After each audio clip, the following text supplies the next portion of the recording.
every coffee gear ranks equipment, kettles, grinders, brewers. But mine does a little something different. At the end of the day, it's all about skills that we acquire when we're actually making our cup of coffee. And a lot of times we don't realize that that's the thing that we're really chasing. Not so much that perfect cup, but understanding that cup with our palates, with the decisions that we want to make throughout that brew. And that's all it's really about.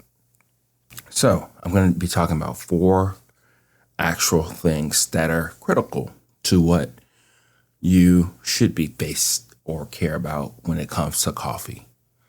So we'll probably go in more in detail with these separately, but I just wanted to talk to you about these in particular. So S tier. You're able to actually drink the coffee and appreciate it or just see what it is as it's hot, as it's cooling, and as it's cold. That's important because it lets you know what the coffee's all about. I wouldn't say every single coffee, as it cools, it changes. That means that it's the best coffee in the world. That's not necessarily true. It's more so like you're actually paying attention to your brew, what it's tasting like, how is it changing, or if it's changing at all. Seeing all those variables all at once, that's the whole complete package in all of this. And that's something that we don't realize that's what we're really doing here, is that we're trying to taste the coffee for what it is. See it for its nuances, see it for its one-dimensionalness, if that makes any sense, and see if you actually like it.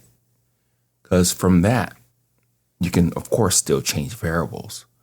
But the biggest thing, the trickiest thing here is just appreciating the coffee for what it is. Does that make sense? All right.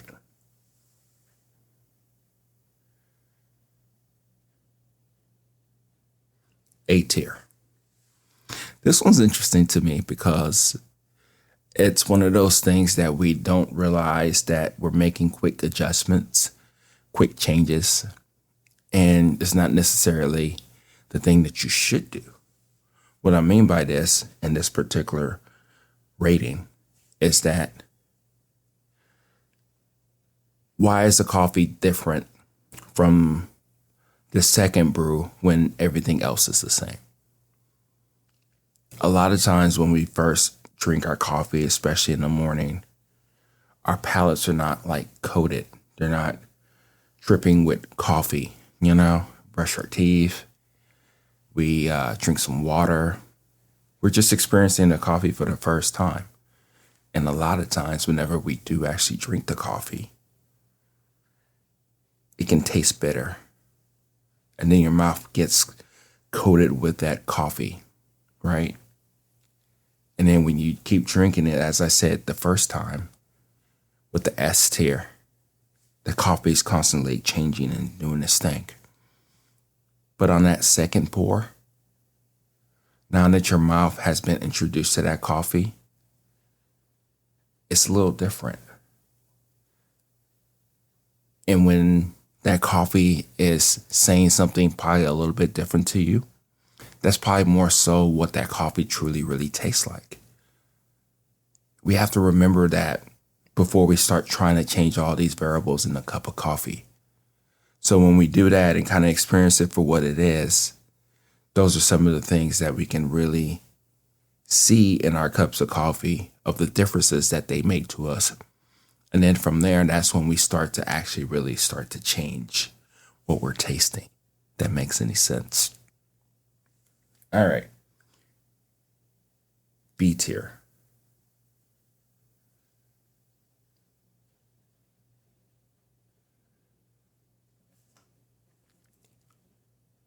You're so used to your gear, your water, the things, how you make your coffee. You probably pick the same coffee all the time or whatever the case may be. But what I mean by that is that in this tier, you have to get out of your comfort zone. And sometimes the best way to get out your comfort zone is to not be in the exact same city that you're in right now. Talking about when you travel. I've heard many times where people, I used to do it to an extent. When I did travel, I would take my ground or whole bean coffee. I would go ahead and bring my grinder and all that good stuff, and I just had to get my fix right. I'll use the Keurig for hot water to make my cup of coffee just to get that fix right, which is good, right? Because you're out of your comfort zone. You have to adapt. You have to see what works, what doesn't work. And then you're able to still make something delicious. But one thing I do, which I hope that you do, is that you just explore. Explore that city. Explore what that coffee in that place is all about. Go on that journey. Go to whichever coffee shops that's hot in the scene or that's not, by reading Yelp reviews and not getting too mixed into the weeds with all of that. I remember when I went to Vancouver a couple years now, and I didn't have everything. I didn't even bring anything. I just wanted to experience the coffee for what it was. So I did that. Had my friend. We just went around different coffee shops. We talked to each other. We talked to other people. It was just a whole vibe there, right? I even bought a couple of bags here and there. I experienced that coffee for what it was. Talked to different roasters and baristas, even if they didn't know anything or whatnot. The point that I'm making here is that it was fun. It was no expectations whatsoever. And when the expectations were so low, everything else was just there for the taking. Just there for me to really just enjoy the situation for what it was. So yeah, go on that journey. And then when you get home, you may learn a trick or two. You may try that coffee. You may try that recipe that barista has mentioned. That's what they use when they actually made their pour over for you. You know? And then when you get home, you can do whatever else you want to.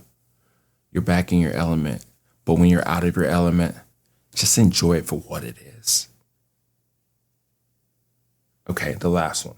It's not so much of a bad thing, but it says the bad that teaches you. Okay?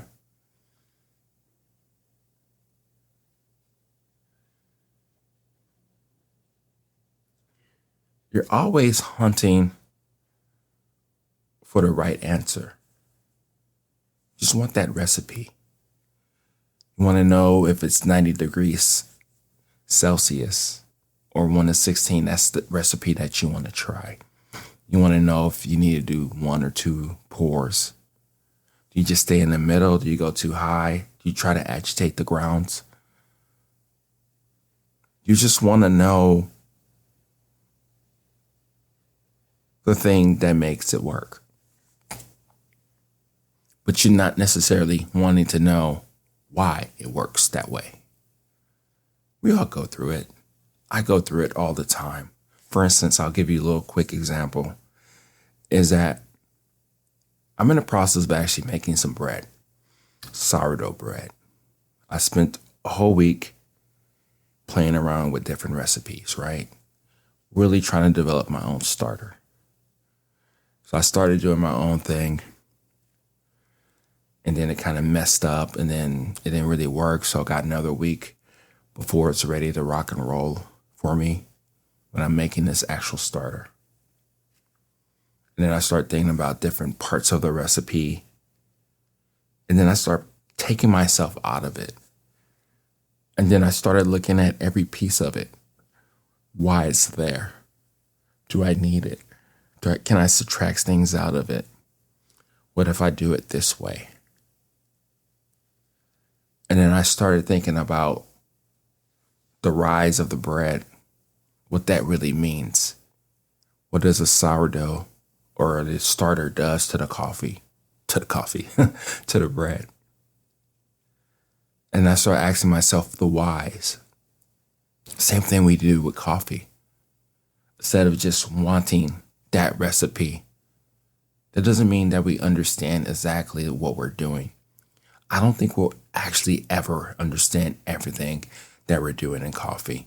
Yeah, there's science behind it, there's physics behind it, all that good stuff. There's things that we can isolate and do the best that we can to understand that coffee. But we have to start asking ourselves those questions. We have to get to the nitty gritty of like why this works, why it doesn't work, and why, for the most part, any recipe will work. And if we change this variable, what will happen to our cup of coffee? And then we have to kind of rinse and repeat and try it with a different coffee.